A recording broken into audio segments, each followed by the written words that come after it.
That's it. No more codes. Probably no more codes. Yep, no more codes. Yeah, that was okay. I mean, I haven't played Amphorius. Wow, that lasted 48 minutes. Wow. Some of the stuff they're talking about doesn't really apply to me. It sounds like they're trying to make the Amphorius story a bit more streamlined.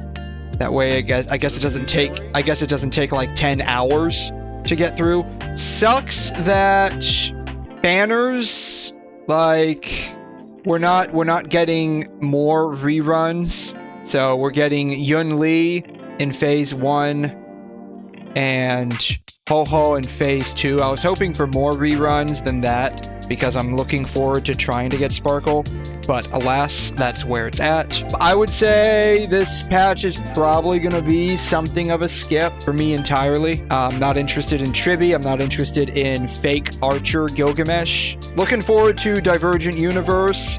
The current one's something of a cakewalk, so I got a feeling this one will be a cakewalk too, so this will give us basically free stuff. Of course, the login event is always pleasant when they finally give us free premium warps. That's always fun. It sounds like like I said, they're optimizing some of the game aspects of Amphorius. I haven't played it. Hopefully, the Jades are going to still be there for us to get when we finally do reach that point. So, yeah, I think that's like the key highlights.